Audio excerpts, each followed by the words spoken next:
The Mississippi River during the dark years of the Civil War, a time when iron and fire ruled the waters. Union ironclads, floating fortresses of steel and timber, patrolled the wide brown current with the confidence of invulnerability. Their hulls were thick, their cannons thunderous, their engines groaning with the might of industry. Yet in hushed reports and shaken letters, the men aboard told of something their armor could not withstand. Not a shell, not a torpedo, not the fire of Confederate batteries, but something that rose from below, pressing against their ships like the hand of an unseen giant. In one fragment preserved from a naval officer's diary, the words carry the nervous tremor of disbelief. At the second hour past midnight, the vessel did lurch with a violent jolt. No gun fired upon us, no obstruction visible yet. The hull did shiver as though some monstrous force did rise against it. The men murmur of an unseen leviathan, and I confess my heart is uneasy. The newspapers, desperate to cling to reason, mask the terror in cautious phrasing. A dispatch printed in St. Louis in 1863 noted, "A mysterious occurrence has been reported upon the river, the cause of which is yet unexplained. Singular disturbances were felt beneath the keel, attended by frightful noises, as if something unnatural did stir the waters." The words may have been dressed in the sober tone of journalism, but between the lines lies panic. Smoke coiled above the river that night, the paddle wheels beating against the current, the crews keeping their posts at the guns. They had expected hidden mines, perhaps, or an ambush along the shore. Yet what they faced brought no flash of muzzle fire, no shriek of artillery. Instead, it was silence, broken only by the groaning of steel, the cracking of timbers, and the thunder of the river itself as something vast moved beneath. One soldier years later recounted in a trembling voice, "I heard it before I felt it." A sound deep and low, like a growl from the bottom of the world. Then the deck shook, and the cannon beside me rattled on its mount. We all froze, not knowing whether to fire at the water or pray. His words trail into silence, leaving the listener to imagine what it must have been like to peer into that black water and wonder if something was staring back. Even now, when these fragments resurface from forgotten archives, they retain a power that chills. The official histories of the war make no mention of monsters. Yet the men who stood watch on the Mississippi whispered of shapes in the current of shadows that slid beneath their hulls, of a presence too large to be denied. The Mississippi has swallowed many things, men, ships, secrets, but in these testimonies, it seems to conceal something more, a phantom that lingers in the drowned silence below. The year was 1863. The Great River War was at its height. The Mississippi, wide and restless, had become the artery of the conflict. Whoever commanded it commanded the heart of the nation. For the Union ironclad gunboats patrolled its length, floating fortresses of oak and iron plate bristling with heavy guns, their chimneys belching black smoke across the water.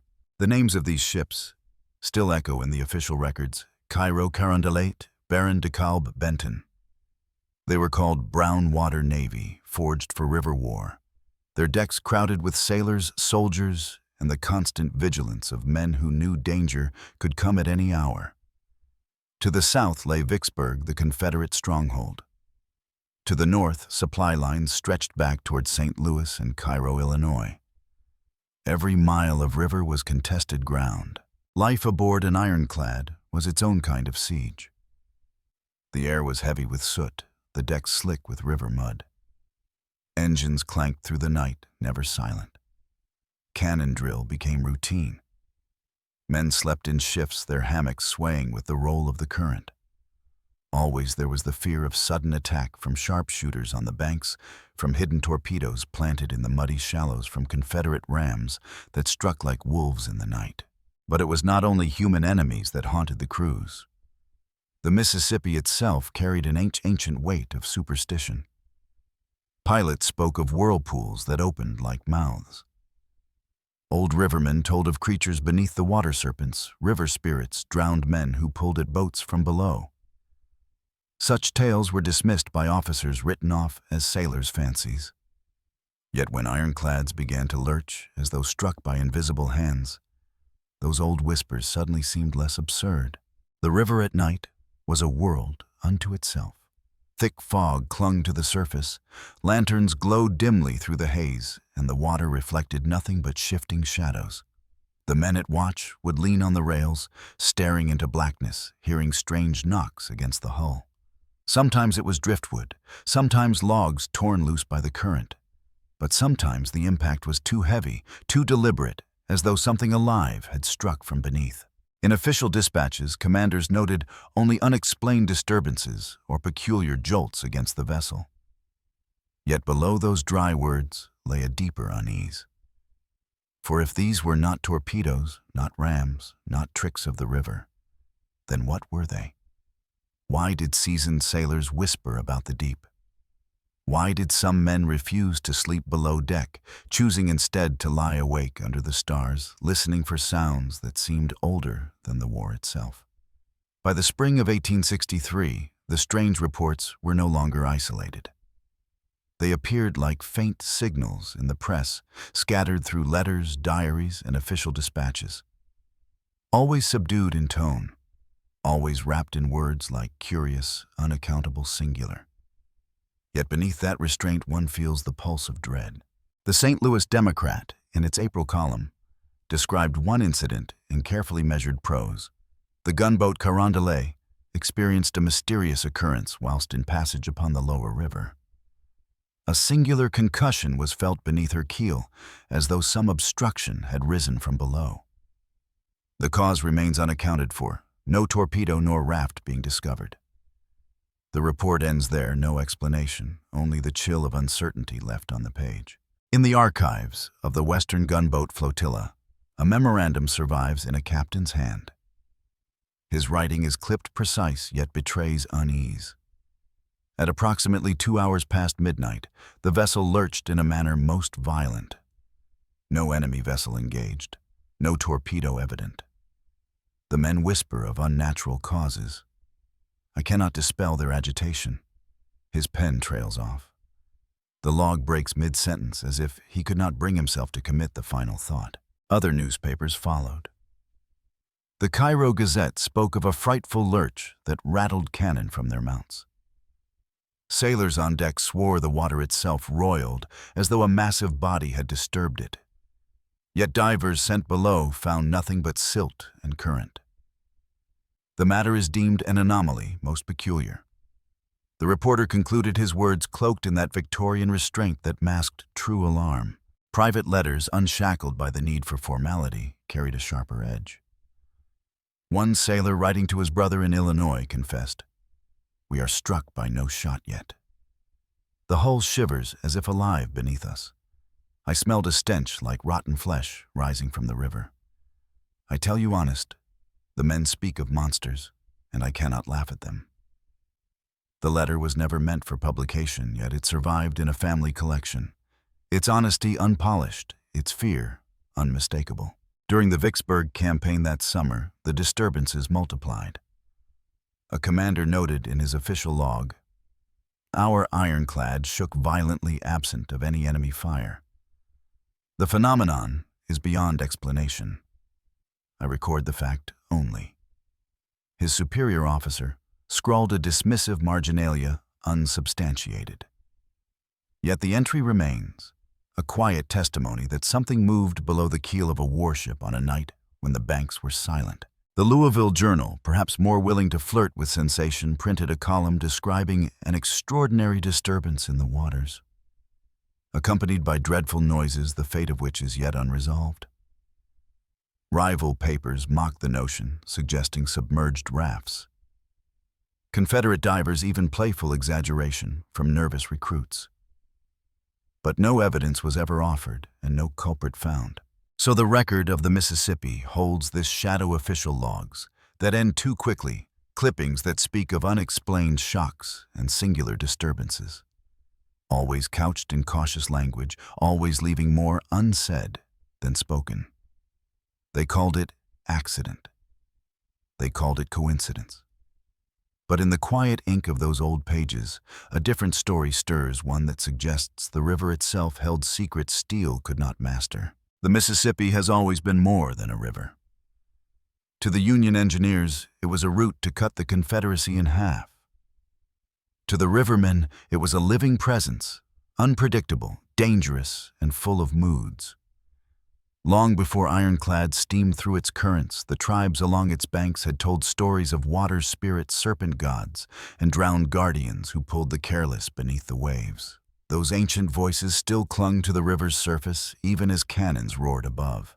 For the old pilots, men who had spent decades steering flatboats and packets, the strange jolts of the Ironclads were no surprise. They muttered of something they called the old father serpent. It was not an invention of the war, but a figure from older lore. A being said to dwell in the deepest channels, coiling around the riverbed, vast enough that no man could see its whole body at once. To disturb such a creature, they warned, was to risk the river's wrath. When the first gunboat lurched as though struck from below, the pilots did not think of torpedoes. They said quietly, "The old father is stirring." Sailors unused to such talk laughed uneasily at first. But unease grew quickly. The night watchman reported shapes moving under the black water, long shadows sliding silently just out of lantern light. They said the current itself would pause, then resume with a rush as though something enormous had passed. One man swore that he saw the ripple of a back dark and glistening rise for an instant like a sandbar, and then vanish without a splash. His voice shook as he told it, and none dared contradict him. Superstitions blossomed in the cramped quarters of the Ironclads. Some men carved charms from driftwood, carrying them in their pockets to keep the river's spirits at bay. Others muttered prayers before every night shift, believing that words whispered against the water would be carried away and heard. A few refused to sleep below deck entirely. They said the river pressed too close there, that the timbers vibrated like a heartbeat, that whispers drifted up through the planks. The officers called it nonsense. Yet more and more hammocks swung above deck as the weeks wore on. Letters carried home show how these fears spread. A sailor from the Baron de Kalb wrote to his wife, "There is a presence here, I do not jest. We have taken no shot, but still, the hull shakes. Some say it is logs, others say torpedoes. But I know in my marrow it is something else. When I lean on the rail at night, I feel eyes upon me from beneath. I would sooner face rebel cannon than that silence." Among the freedmen who worked along the river, the story took another form. They spoke of the restless drowned. For centuries, the Mississippi had claimed men, women, and children in floods, storms, and shipwrecks. These souls, they believed, had not left. Instead, they gathered in great numbers below the surface, pressing against the bottoms of boats, seeking release. "It is not a monster," one man told a Union sergeant, "but the hands of the dead. They are climbing to be seen again." The soldiers laughed nervously, but they avoided the water after dark. Campfire tales multiplied. Men swore they heard sounds from the river, that no paddle wheel made a low growl that rose from the deep, a rhythm like the exhale of some vast creature. Lanterns on deck would flicker as if in answer. Some swore that the fog over the water seemed to pulse as though the river itself was breathing. One watchman said he glimpsed a great eye, pale, lidless, unblinking opening just below the surface, gazing straight at him before the current swallowed it again. The folklore reached the civilian populations along the river. Women doing laundry claimed that whirlpools spun longer than they should, circling even when the water was calm. Fishermen returned with nets ripped to shreds as if torn by teeth or claws, though no alligator was ever seen. A farmer near Natchez told of finding a dead mule by the water's edge, its body strangely twisted as though dragged and released. He swore he heard the river sigh that night, like a beast that had fed. In Vicksburg, a Union surgeon recalled an elderly black woman warning him, "The river remembers. It does not want your iron ships. It has taken blood for centuries, and it will take more. Her words carried no evidence, no logic, but the memory of them stayed with him long after the war. He admitted years later that he thought of her whenever he saw fog curling above a dark river. Other legends rose quickly, attaching themselves to the unexplained jolts. Some sailors claimed the Mississippi hit a serpent of fire, a spirit angered by cannon smoke striking the ships from below. Others whispered of a drowned regiment, an army of Confederate dead, who marched beneath the current reaching upward with spectral hands. When an ironclad shuddered, they said it was because the drowned had seized it, dragging it toward their unseen battlefield. Even skeptics could not fully escape the mood. An officer noted in his diary that discipline was harder to maintain during night patrols. The men were watchful, but not of the banks. They stared into the river, guns in hand, waiting for something that did not appear. The officer wrote, "I have scoffed at the talk of monsters. Yet I confess the men's faces disturb me. They look as though expecting some apparition, and in the silence, I nearly expect it myself." Thus folklore spread like smoke across the flotilla. What had begun as jolts and unexplained disturbances transformed into a living mythology. Serpent spirits drowned armies, eyes in the deep. Fact and superstition twined together, each feeding the other, until it was impossible to tell where report ended and imagination began. And through it all, the river flowed dark and endless, as if guarding its secrets beneath the ironclad's churning wheels. Even today, when the clippings and diaries are read aloud, one feels the same unease. Were the sailors victims of nerves of war's exhaustion? Or did they truly encounter something that dwelled in the heart of the Mississippi? Something older than the war. Older than the nation that surfaced only when disturbed by the thunder of iron and cannon. The papers never answered. The river never explained. But the legends remain, carried forward by every ripple that disturbs the night waters still. The Mississippi legends, as strange as they seem, do not stand alone. They are part of a larger chorus, a low, uncanny song that echoes through many wars across oceans, deserts, and forests. When studied together, the pattern is too persistent to ignore. It is as though war itself, with all its violence and blood, draws out something more than human enemies. Something older waiting in the shadows. On the Atlantic seaboard during the same years, Union blockaders wrote nervously of shadows brushing their hulls in the night. Too large to be whales, too deliberate to be drifting logs, these shapes moved with silent power beneath the waves. A sailor on the USS Minnesota recorded, "The water did swell without storm, as though some monstrous leviathan had lifted itself beneath our keel. The crew were sorely frightened, though no foe was found." The log entry ends with a weak dismissal, likely a school of fish, but the phrasing carries unease, as though the writer himself did not believe it. At Chickamauga in 1863, amidst the smoke and confusion of one of the war's bloodiest battles, there were whispers of something more. Soldiers later told of seeing a vast serpent-like coil weaving through the haze of musket fire, sliding between the bodies of the fallen.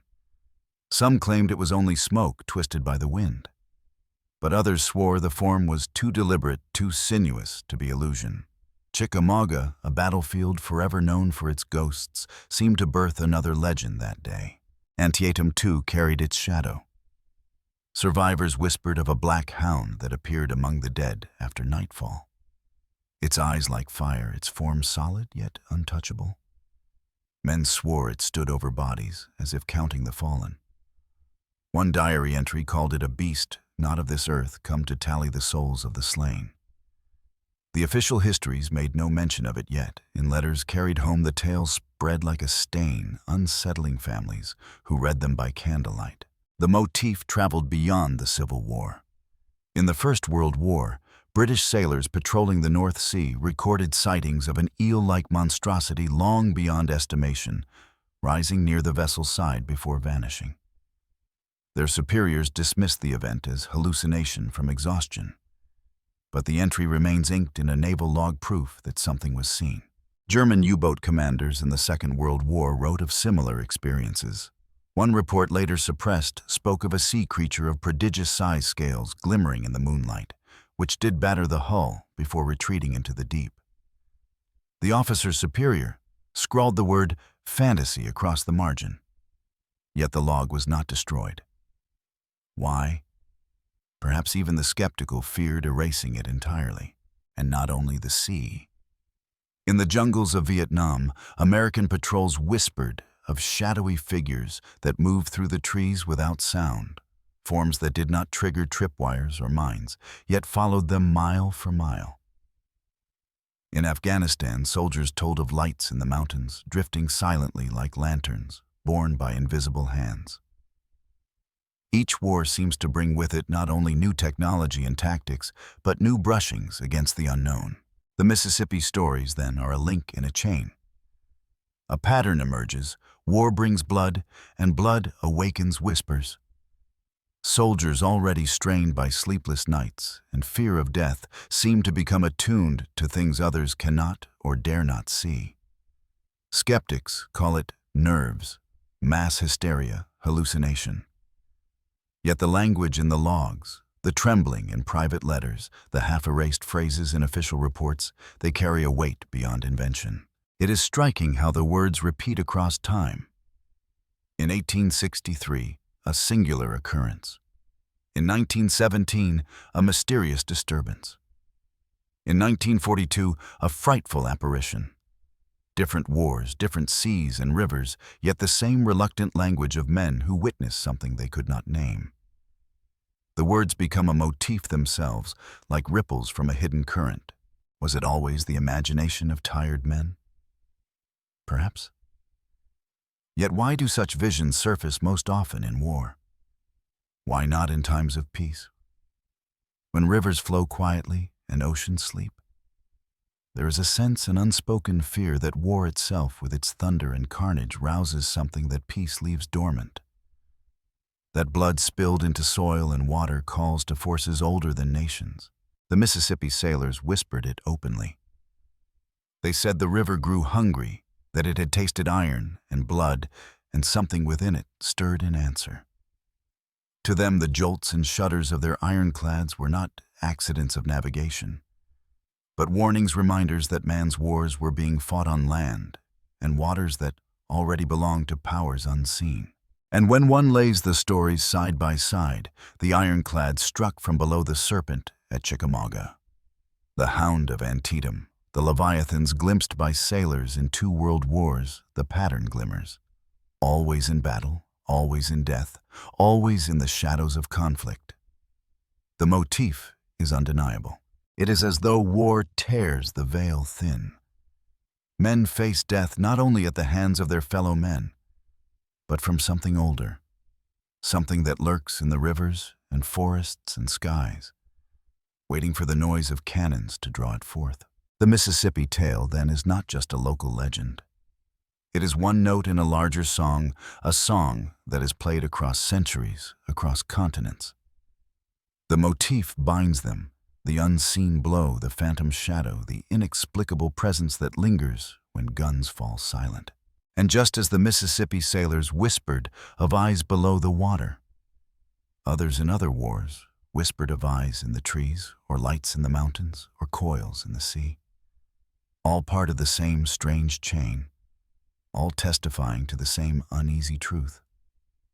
War invites not only human adversaries, but something else, something that walks in silence, watches from the dark, and leaves no trace but trembling words in forgotten logs. The bridge leads us onward, for the most chilling chapter of the Mississippi legend was yet to come.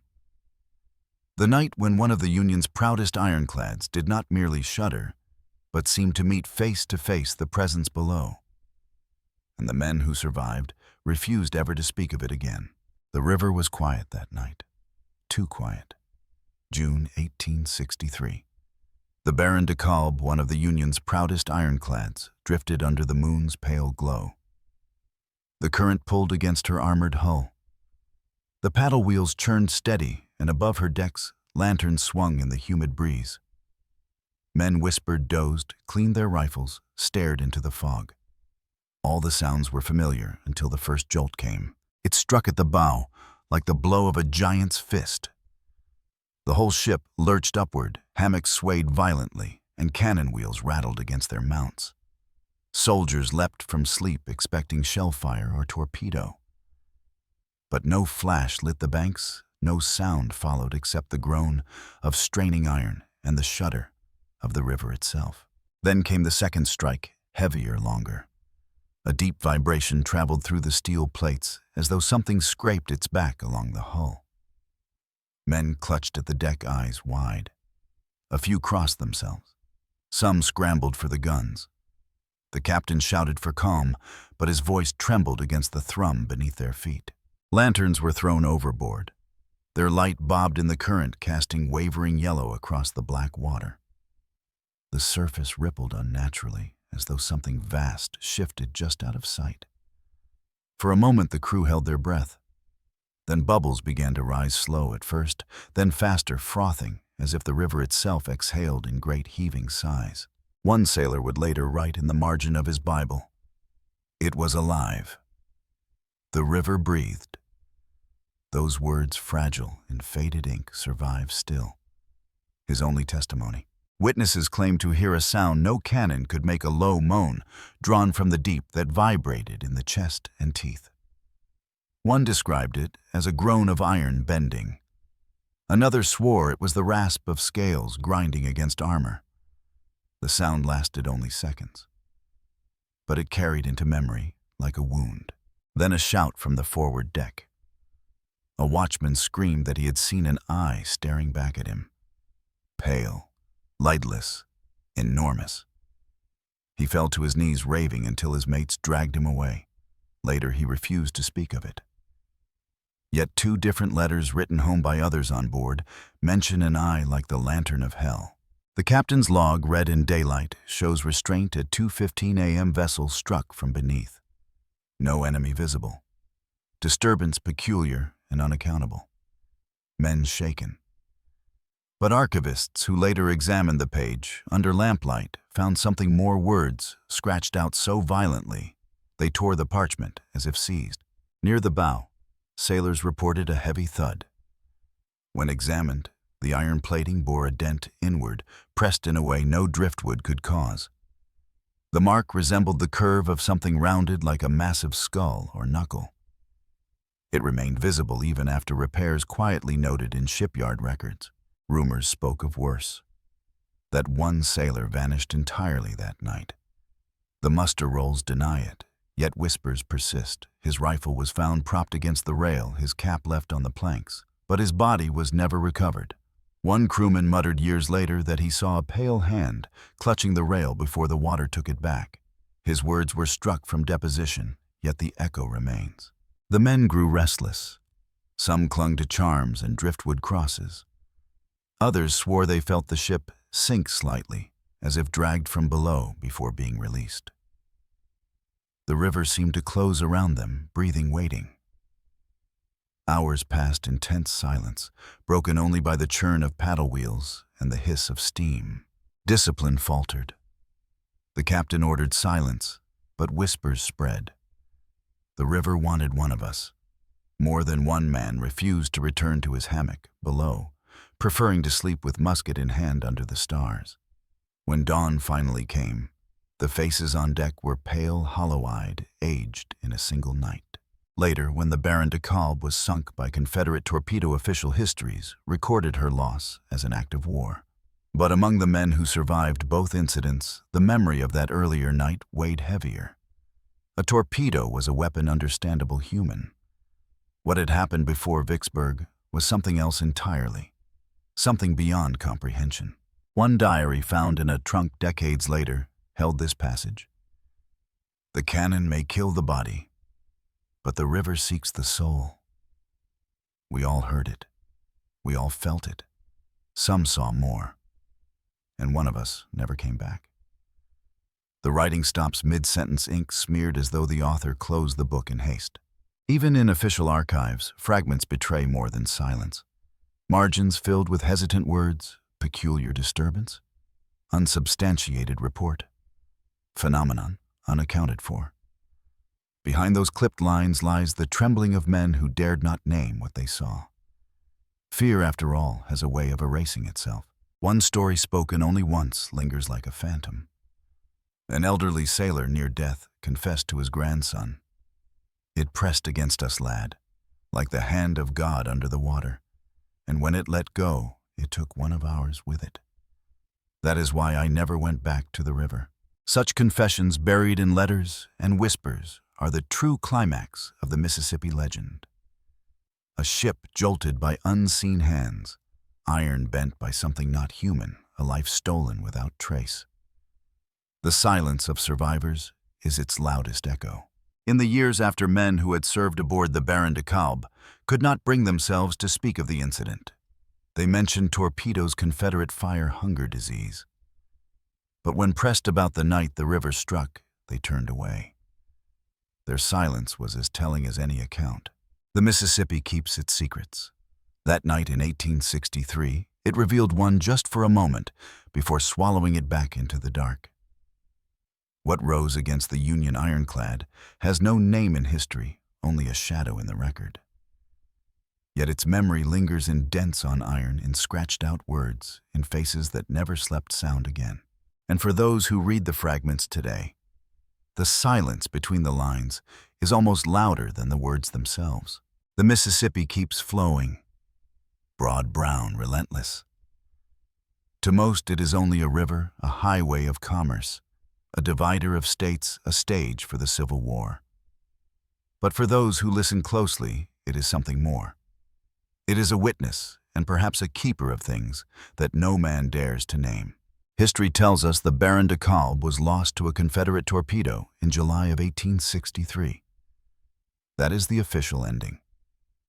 Yet behind that simple line lies another current one of whispers, of jolts and groans, of dents pressed into iron by something unseen. The torpedo destroyed the ship, yes, but it did not erase the memory of the night when the river struck first. That memory has drifted like silt through time, surfacing only in fragments of diaries, in margins of logs, in letters folded deep in attics. Ask the old rivermen, and they will tell you the river has moods. Sometimes it takes. Sometimes it gives. Sometimes it warns. They speak of whirlpools that spin when no wind blows, of nets torn apart in calm waters, of lights that vanish into the current. Their words are not written in ledgers, but passed mouth to mouth, fire to fire, generation to generation. And always when they speak of the war years, their voices drop lower, as though the river itself is listening. In 1928, a journalist interviewing residents near Vicksburg recorded this: "The river was hungry during the war. It took men in iron as easily as men in wood. But it was not only hunger, it was anger." That line never made it to the printed paper. It was scribbled in a notebook, buried until the reporter's effects were auctioned decades later. The archives, too, bear traces. Pages where sentences stop mid-thought. Margins where words are scratched out as though the hand that wrote them feared the shape of its own meaning. Terms like unsubstantiated, extraordinary, fate, unresolved are the language of men trying to domesticate the inexplicable. But the silences between them, the abrupt halts, say more. They say something was there, and it frightened even those hardened by war. And the pattern spreads far beyond the Mississippi. At Chickamauga, soldiers whispered of a serpent weaving through smoke. At Antietam, a black hound with eyes aflame. At sea, sailors spoke of leviathans pressing against hulls seen again in later wars by U-boat commanders and destroyer crews. In the jungles of Vietnam, soldiers told of shadows moving parallel to them, never touching, never stopping. Always present, always silent. The motif repeats like a refrain through history. What if it is all imagination that is the easy answer? The official answer. Men under strained nerves warn thin, conjuring monsters. But why do the monsters always come in war? Why do the shadows rise when cannon fire shakes the air? Why do the eyes appear beneath water stained with blood? the coincidence stretches thin. Perhaps war is not only between men. Perhaps the noise, the fire, the slaughter tears open something we cannot measure. Perhaps the veil between worlds, between what we see and what lies below, grows thin when blood flows freely. And in those moments, things stir. They press upward, they watch, they remind us that not all battlefields are ours alone. The Mississippi does not deny it. It flows dark, patient, unanswering. Divers who descend speak of silence so complete it feels like a weight. Some describe shadows moving against the current. Others return pale, refusing to say what brushed their leg in the dark. And some never surface at all. What was it beneath the barren DeKalb? A serpent? A spirit? A hunger older than the river itself? No answer has ever been given. Only fragments, only silence. Only that night when the iron shook and a man vanished into black water.